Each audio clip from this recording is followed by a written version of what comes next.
Reorganization Plan No.3 was an executive order submitted to the United States Congress on July 9, 1970 by President Richard Nixon, establishing the Environmental Protection Agency and setting forth the components of the National Oceanic and Atmospheric Administration. The order consolidated components from different federal agencies to form the EPA, a strong, independent agency that would establish and enforce federal environmental protection laws. Unlike other agencies such as OSHA, the EPA was not established by a single enabling act of Congress. Background. According to author Jack Lewis, the decade of the 1960s fostered a general consensus of the American public to increase protection and betterment of the environment. Rachel Carson published Silent Spring in 1962, which is widely credited with helping to launch the environmental movement. On January 28,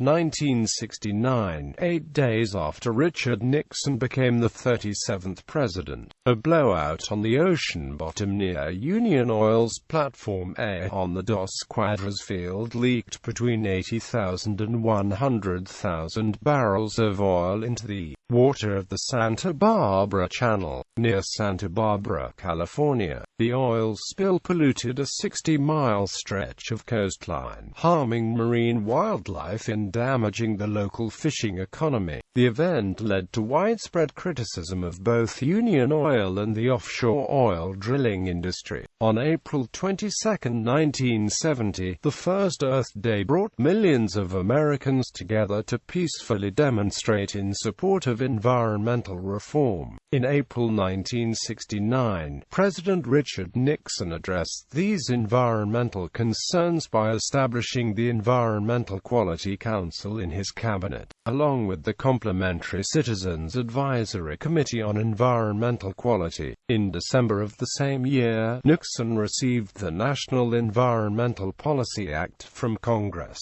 a bill the Congress stated was intended to create and maintain conditions under which man and nature can exist in productive harmony, and to assure for all Americans safe, healthful, productive, aesthetically and culturally pleasing surroundings. The NEPA required any federal agency planning a project that would affect the environment to submit a report on the likely consequences of its plan. President Nixon signed the NEPA on New Year's Day 1970, declaring that the 1970s absolutely must be the years when America pays its debt to the past by reclaiming the purity of its air, its waters, and our living environment. Pub. L. 89 to 554 80 Stat. 378, enacted September 6, 1966, created Title V of the United States Code, which was the legal authority under which the Reorganization Plan was authorized. Reorganization Plan and the formation of the EPA. Establishment. Reorganization Plan No.3 was prepared by President Nixon and sent to the Senate and House of Representatives on July 9, 1970, in accordance with the provisions of Chapter 9 of Title V of the United States Code. The plan was originally approved under special congressional procedures, but its legality was called into question due to the Supreme Court's decision in Immigration and Naturalization Service v.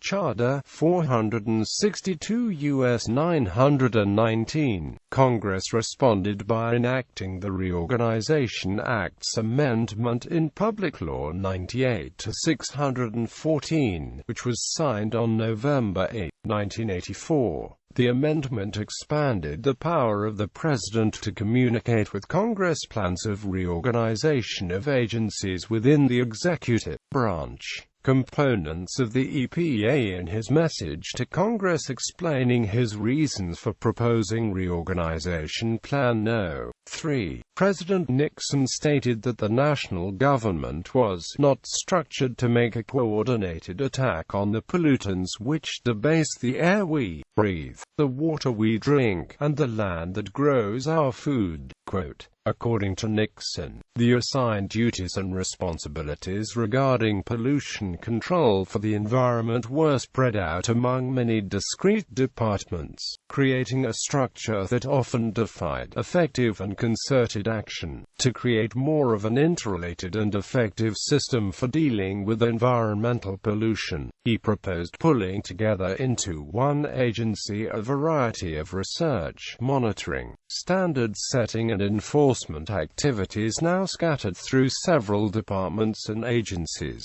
Under the terms of Reorganization Plan No.3, the Environmental Protection Agency would be created to absorb these departments and agencies. For the Department of the Interior, functions carried out by the Federal Water Quality Administration as well as pesticide studies would be moved to the EPA. For the Department of Health, Education, and Welfare, all or some duties of the National Air Pollution Control Administration, Bureau of Solid Waste Management, Bureau of Water Hygiene, Bureau of Radiological Health of the Environmental Control Administration, and certain functions with respect to pesticides carried out by the Food and Drug Administration would be moved to the EPA. For the Department of Agriculture, the responsibilities of the Agricultural Research Service to register pesticides would be transferred. The new agency would also absorb the authority of the Council on Environmental Quality to perform studies on ecological systems and the duties of the Atomic Energy Commission and the Federal Radiation Council regarding radiation criteria and standards.